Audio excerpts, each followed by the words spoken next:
नमस्कार भारत, मैं आपका सारथी विनय स्वागत करता हूं आपके प्यारे से परिवार आई पर। आशा करता हूं, विश्वास करता हूं आप अच्छे होंगे, अपना ध्यान अच्छे से रख रहे होंगे। एक बार सभी दोस्त बताएंगे कि आप कैसे हैं। उम्मीद है अच्छे हैं, अपना ध्यान अच्छे से रख रहे हैं। फिर उसके बाद हम लोग शुरू करते हैं अपनी पॉलिटी में हम लोगों ने पढ़ना शुरू किया था कि मूल अधिकार मौलिक अधिकार। कल हम लोगों ने पढ़ा अनुच्छेद 32 के बारे में, और अनुच्छेद 32 जो है ये संवैधानिक उपचारों का अधिकार के बारे में बात करती है। और ये सुप्रीम कोर्ट जो 5 प्रकार की रिट जारी करता है, और जिसमें हम लोगों ने सभी प्रकार के रिटों को पढ़ा था। और फिर उसके बाद हम लोगों ने ये भी देखा कि अनुच्छेद 32 को जो भीमराव अम्बेडकर ने क्यों संविधान की आत्मा कहा, ये भी हम लोगों ने पढ़ा। फिर उसके बाद आगे हम लोग आज पढ़ने वाले हैं कौन सा, कि आज जो हम लोग पढ़ेंगे अनुच्छेद जो 34, 35 और जो छोड़े थे हम लोग 13 और 14 के बारे में पढ़ेंगे।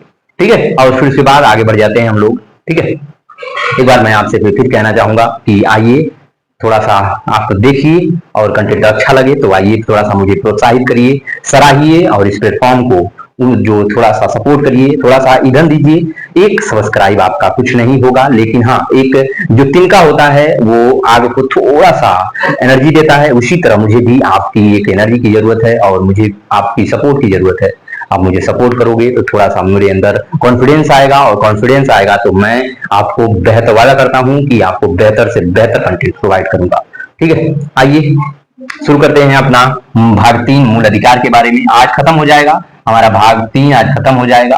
ठीक है, मूल अधिकार, बहुत वीडियो मूल अधिकार।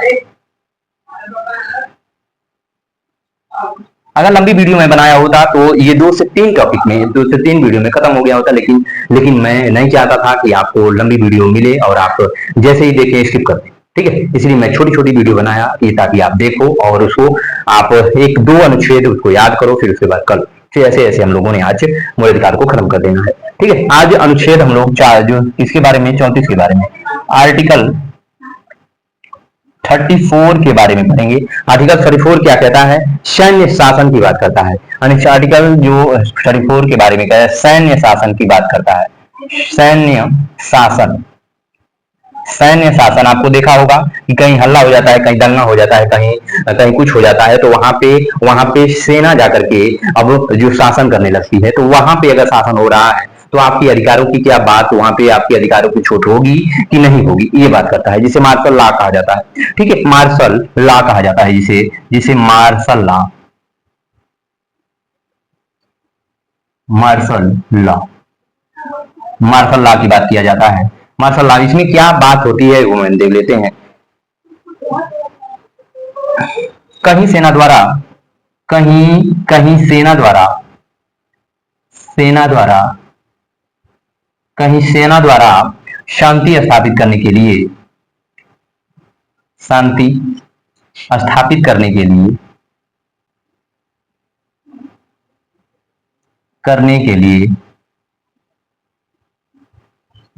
शांति स्थापित करने के लिए कहीं सेना द्वारा, कहीं सेना के द्वारा शांति स्थापित करने के लिए कुछ ऐसा काम कर देती है। कहीं कहीं सेना जो कहीं सेना द्वारा शांति स्थापित करने के लिए कुछ ऐसा काम कर देती है जो मौलिक अधिकार का हनन होता है। लिए लिए लिए कुछ कुछ ऐसा काम कर देती है। ऐसा काम कौन सेना कर देती है? कर देती है, देती है, जिससे जिससे जिससे लोगों लोगों का मौलिक अधिकार, मौलिक अधिकार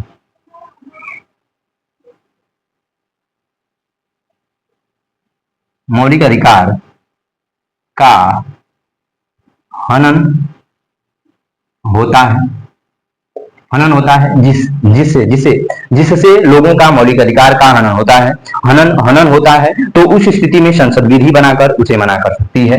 तो उस स्थिति में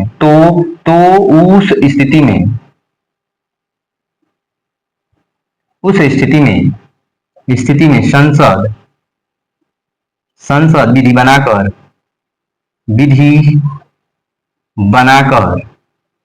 मना कर सकती है, मना कर सकती है, शक्ति है।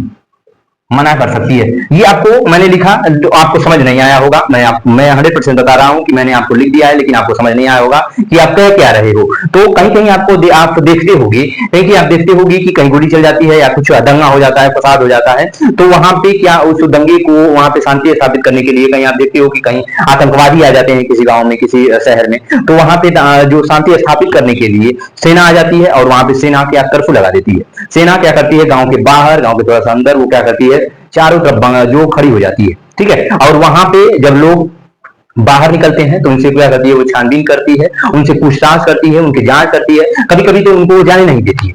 तो आप कहते हो कि नहीं, ये तो मेरे मौलिक अधिकार का हनन है। अनुच्छेद 21 क्या कहता है, प्राण देने की स्वतंत्रता है, कि मुझे बाहर जाने की स्वतंत्रता है, घूमने की स्वतंत्रता है, बोलने की स्वतंत्रता है, सोने की स्वतंत्रता है, ये सारी चीजें, अरे बला बला बला, ये सारी चीजें आप अनुच्छेद 21 में देखते हो। तो ये सारी चीजों को अगर अगर संसद को लगता है कि वहां पे ये सारी चीजें जो जो आपको अधिकार जो दिए गए हैं, वहां पे ये जो अप्रूवल नहीं, ये अप्रूवल नहीं है, तो संसद क्या करेगी, विधि बनाएगी और वहां पे ये विधि को लागू करेगी। हर जगह नहीं लागू करेगी, बस वहीं पे कुछ दिनों के लिए लागू करती है।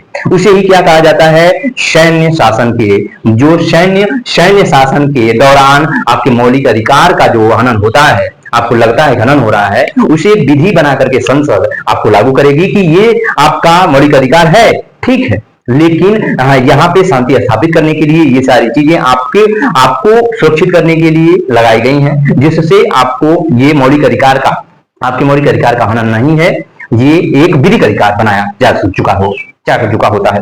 फिर उसके बाद आर्टिकल जो 25-35 आ जाता है, फिर उसके बाद हमारा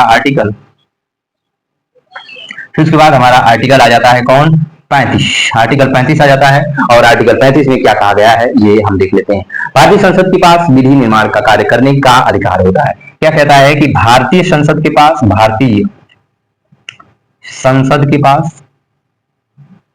के पास भारतीय संसद के पास विधि विधि निर्माण का कार्य करने का अधिकार होता है। पास विधि निर्माण का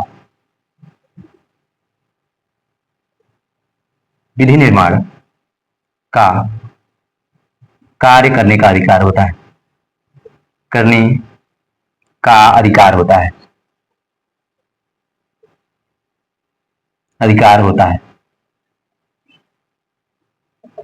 भारतीय संसद के पास विधि निर्माण करने का अधिकार होता है। ये अनुच्छेद 35 कहता है। अनुच्छेद 35 क्या कहता है कि भारतीय संसद के पास विधि निर्माण करने का अधिकार होता है।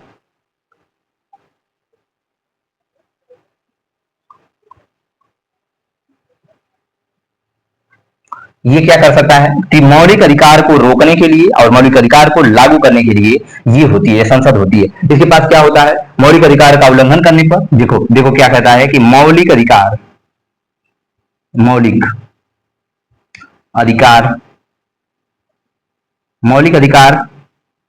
का उल्लंघन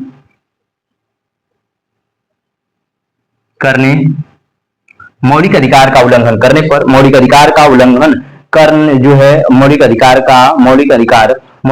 के उल्लंघन को रोकने व मौलिक अधिकारों को लागू करने के लिए ये होती है। मौलिक अधिकार का उल्लंघन करने पर रोकने व मौलिक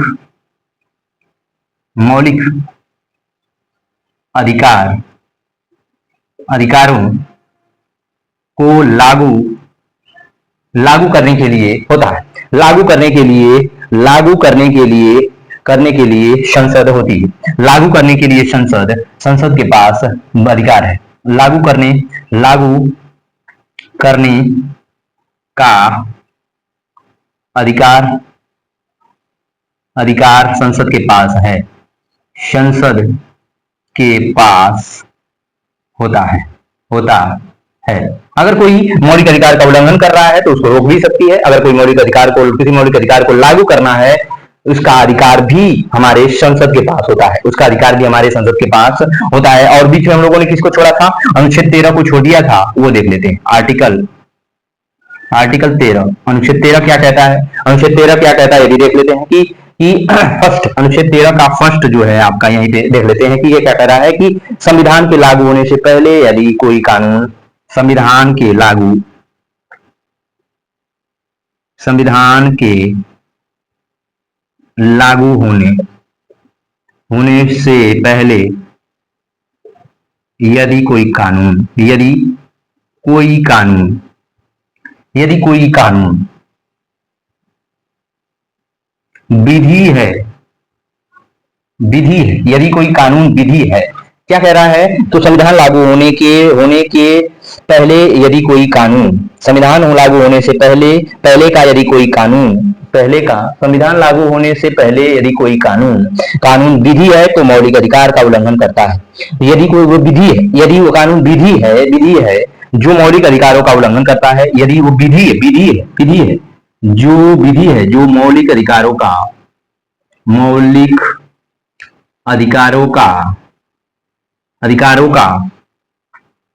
उल्लंघन करता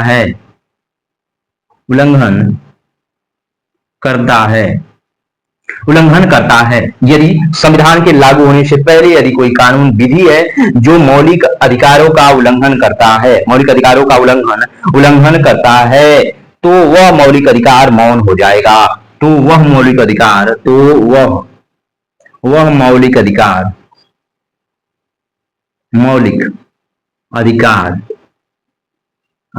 मौन हो जाएगा।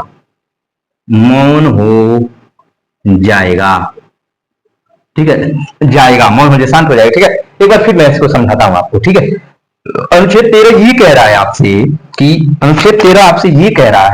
संविधान के लागू होने से पहले यदि कोई कानून, अभी संविधान लागू नहीं हुआ है, उससे पहले अगर कोई कानून विधि है, अगर कोई कानून क्या है? विधि है जो मौलिक अधिकारों का उल्लंघन करता है, उल्लंघन कर रहा है, तो वह मौलिक अधिकार क्या होगा? मौन हो जाएगा और शांत हो जाएगा उस समय। ठीक है, अगर वो विधि है तब वो शांत होगा। विधि है तब लिखा हुआ मिलेगा आपको कि अगर वो विधि है और वो उल्लंघन कर रहा है आपके अधिकारों का, तो वो मौन हो जाएगा। इस समय वो क्या होगा? मौन हो जाएगा। दूसरा क्या कहता है? संविधान के क्या कह रहा है? कह रहा है कि संविधान के लागू होने के बाद, संविधान के लागू होने के बाद, संविधान के लागू होने के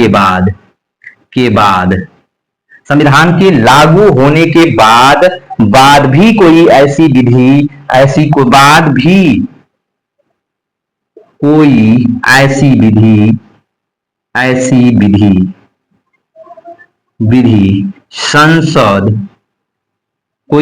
संसद नहीं बना सकती। कोई ऐसी विधि संसद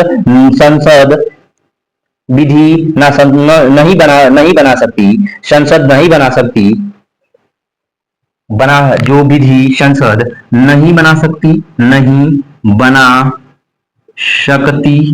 और ना ही न्यायालय बना सकता है, ना ही न्यायालय बना सकता है,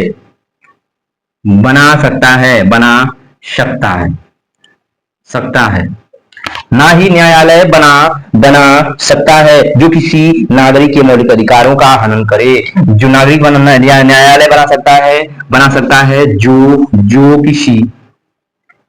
जो किसी नागरिक के मौलिक अधिकारों का हनन करे, मौलिक अधिकारों का हनन करे। ये स्पष्ट रूप से कहता है संविधान के लागू होने के बाद भी अगर कोई ऐसी विधि है तो संसद उसे नहीं बना सकती, संसद उसे लागू नहीं कर सकती है, ना ही न्यायालय उसको लागू कर सकता है, ना ही बना सकता है। और वो ऐसी विधि ये लोग बना ही नहीं सकते जिससे किसी नागरिक के मौलिक अधिकारों का हनन होता हो। अनुच्छेद 13 ये कहता है। ठीक है, इसमें एक वाद आया, आप देख सकते हो कि शंकरी प्रसाद बनाम भारत संघ, इसमें एक केस आया था। अब केस हम लोग पढ़ेंगे। केस कौन आया? शंकरी प्रसाद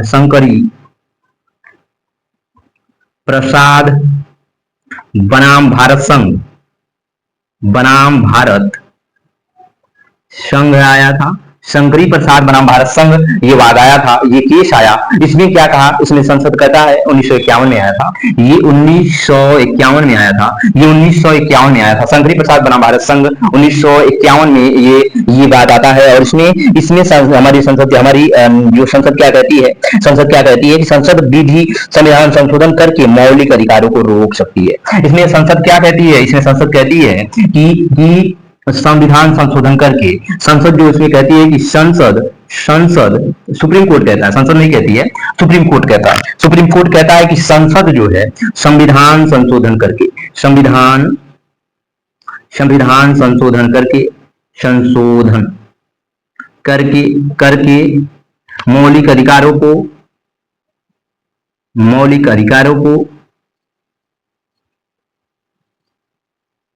को रोक सकती है या शांत कर सकती है। ठीक है, रोका जा, मौलिक अधिकारों को रोका जा सकता है, संविधान संशोधन करके मौलिक अधिकारों को रोका जा सकता है, रोका जा सकता है, जा सकता है। ये किसने कहा, तो शंकरी प्रसाद बनाम भारत संघ में, शंकरी प्रसाद बनाम भारत संघ, शंकरी प्रसाद बनाम भारत संघवाद 1951 आया था। इसमें सुप्रीम कोर्ट ने कहा कि संसद जो है विधि बना करके, संसद संविधान संशोधन करके मौलिक अधिकारों को रोक सकती है, ये केस कब आया था, 1951 में आया था। ये शंकरी प्रसाद बनाम भारत संघ में ये बात सुप्रीम कोर्ट कहता है, सुप्रीम कोर्ट ये बात कहता है। फिर उसके बाद सज्जन सिंह वाद आया 1968 में, संसद यही बात बोला, सज्जन सिंह वाद आया। फिर उसके बाद कौन, सज्जन सिंह वाद आया, सज्जन सिंह वाद आया, सज्जन सिंह वाद आया 1968 में आया था, 1900। इसमें भी यही बात कहा, यही बात कहा गया, यही बात कही गई, यही बात कही गई, यही बात कहा गया, इसमें भी यही बात कहा गया था। इसमें भी सज्जन सिंह वाद 1968 नहीं, अरे 76 में, 76 था, 8 इधर रहेगा, 8 इधर रहेगा, ठीक है, 73 था, ठीक है। यही बात जो संसद, हमारी सुप्रीम कोर्ट क्या कहा, सुप्रीम कोर्ट यही बात बोला कि संसद जो है संविधान संशोधन करके मौलिक अधिकारों को रोक सकती है, अगर लग रहा है कि वो किसी के मौलिक अधिकारों का हनन है तो वो संविधान संशोधन करेगा, और वो क्या करेगा, वो मौलिक अधिकारों को रोक सकता है, लेकिन संविधान संशोधन किया जाएगा, उसमें संविधान संशोधन किया जाएगा। फिर उसके बाद आगे बढ़ जाते हैं। फिर उसके बाद कौन, गोलकनाथ वाद बनाम पंजाब राज्य आया, गोलकनाथ वाद बनाम पंजाब राज्य आया। ये क्या कहता है, बनाम पंजाब राज्य आया था, ठीक है। ये क्या कहता है,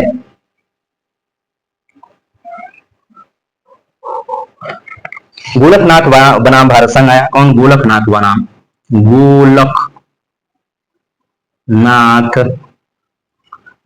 गोलकनाथ बनाम पंजाब राज्य, गोलकनाथ बनाम पंजाब राज्य। ये केस क्या है, ये क्या है, गोलकनाथ बनाम पंजाब राज्य आया, पंजाब राज्य। इसमें सुप्रीम कोर्ट क्या कहता है, इसमें सुप्रीम कोर्ट ने कहा कि संविधान संशोधन भी अनुच्छेद 13 के तहत विधि है, संविधान संशोधन, इसमें कहा कि संविधान संशोधन भी, इसमें सुप्रीम कोर्ट कहता है, इसमें सुप्रीम कोर्ट कहा कि संविधान संशोधन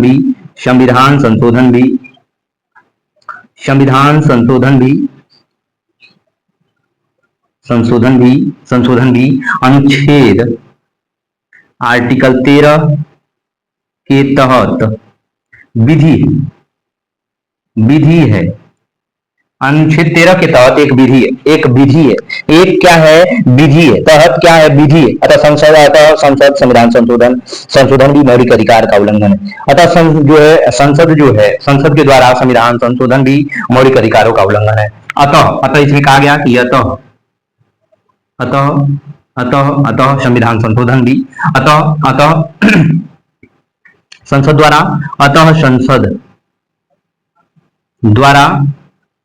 संविधान संशोधन भी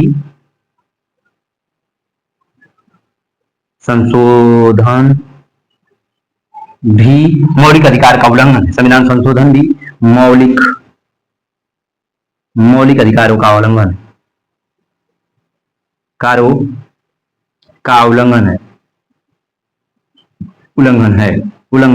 है, ठीक है।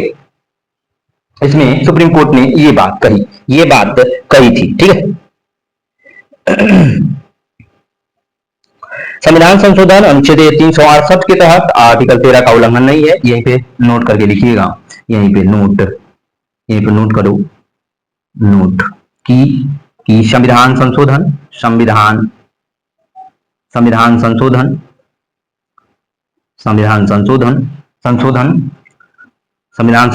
अनुच्छेद आर्टिकल 368 जो है, संविधान संशोधन 368 जो है वो अनुच्छेद 13 का उल्लंघन नहीं, अनुच्छेद 368 वो आर्टिकल 13 का उल्लंघन नहीं है, 13 का उल्लंघन नहीं है, ठीक है, नहीं है। आपसे अगर पूछे कि अनुच्छेद 13 का उल्लंघन कौन करता है तो कोई नहीं करता, अनुच्छेद 13 अपनी जगह पे स्वतंत्र है और संविधान संशोधन अनुच्छेद जो 368 जो है ये अपनी जगह स्वतंत्र है। तो इसमें विवाद की बात खत्म हो जाती है, हमारी विवाद की बात जो है ये खत्म हो जाता है। अनुच्छेद 13 में जो विवाद फैला हुआ था वो खत्म हुआ। और कल हम लोग किसके बारे में पढ़ेंगे, नीति निर्देशक तत्वों के बारे में पढ़ेंगे, डीपीएसपी के बारे में पढ़ेंगे, अनुच्छेद जब अब किसमें 36 से लेकर के 51 तक। ठीक है, ध्यान रखिएगा, ख्याल रखिएगा, मिलते हैं कल, फीडबैक जरूर दीजिएगा, सपोर्ट जरूर दीजिएगा। नमस्कार।